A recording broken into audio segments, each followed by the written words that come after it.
Dobrý deň. Toto je v poradí štvrté video, ktoré je venované platforme TT Web, to znamená novej platforme od spoločnosti TT, ktorá je umiestnená na webe. V predchádzajúcich videách som vám zhruba naznačil a povedal, ako si vytvoríte svoje prihlasovacie údaje, ako sa prihlásite do tejto platformy, ukázal som vám, ako si môžete vybrať a vložiť jednotlivé pracovné nástroje na svoju pracovnú plochu. Teraz vám ukážem, v tejto časti vám ukážem, ako vyhľadávate jednotlivé inštrumenty, ako si vkladáte do daných prvkov pracovnej plochy. To znamená, klikneme si znova na moju pracovnú plochu, ktorú mám označenú ako test. Z predchádzajúceho nastavenia, ktoré som tam vložil, tak mám k dispozícii prakticky Market Grid, mám tam k dispozícii MD Trader, mám tam k dispozícii Chart, Times and Sales. Takže momentálne vám ukážem, pokiaľ potrebujete si vložiť daný inštrument, tak idete do Search. Ak viete, aký inštrument hľadáte, alebo aká je jeho skratka, tak si napríklad dáme IS a objaví sa nám celý zoznam. To znamená, pokiaľ chcete, tak si vyberiete daný kontraktný mesiac, ktorý v čase, keď robím toto video, je september. Ak si na ňo kliknete, tak sa vám vlastne začnú načítavať dáta do Market Gridu. Pokiaľ neviete daný symbol, tak si kliknete na Explore.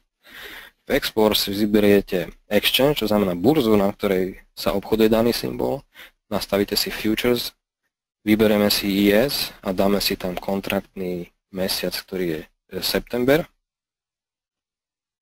Dáme tam auto roll, to znamená, aby sa nám presúvali pre jednotlivé mesiace. Dáme si to do Market Grid, to znamená, teraz sa nám otvoril druhý. V tom prípade, ak nemáte nadstavené vaše pracovnú plochu, ja ju nadstavenú už ako tak mám, to znamená, teraz si to zavriem a budem postupovať tým spôsobom, ako som vám ukázal, čiže ja viem, aký inštrument chcem, čiže IS, vyberiem si mesiac september, vložím si ho tam a mám ho k dispozícii. Ďalej vám ukážem, ako si toto vkladáte do MD Traderu. To znamená, pokiaľ chcete vložiť podobné dátum do MD Traderu, tak máte na spodku plusko. Kliknete na ňo a to isté spravíme, dáme si tam IS, nadstavíme si aktuálny mesiac, máme dáta k dispozícii aj v MD Traderi.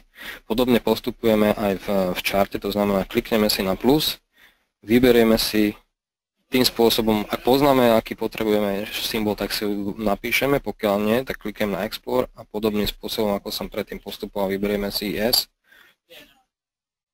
a máme tam aktuálny kontraktný mesiac.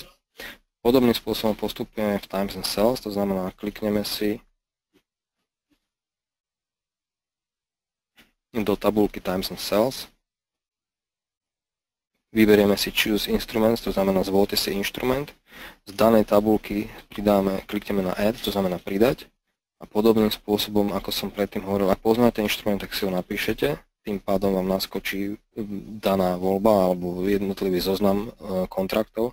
Ak nepoznáte, tak si na to kliknete na Explore a postupujete tým spôsobom, že si navolíte burzu, navolíte si typ, navolíte si produkt, ktorý chcete a kontraktný mesiac a zvolíte si ho tam. To znamená, ja teraz viem, aký chcem, dáme si tam povedzme IS, vyberieme si aktuálny mesiac, dáme Save a začínajú sa nám načítavať dáta Times and Sales, to znamená doba času predaja a nákupu a počet jednotlivých kontraktov. Pokiaľ si tam chcete pridať ďalší, tak znova kliknete do pola, dáte si tam Choose Instrument, čiže zvolte si inštrument, môžeme pridať ďalší, povedzme NQ. Vyberieme si aktuálny mesiac, potvrdíme a máme tam prehľad o dvoch daných inštrumentoch. Podobne môžete podstupovať a pridávať jednotlivé inštrumenty do grafu alebo do ďalších prvkov, ktoré máme k dispozícii. To znamená, máte tu Fields, Order Book, podobne Position, to znamená vaše pozície a podobne.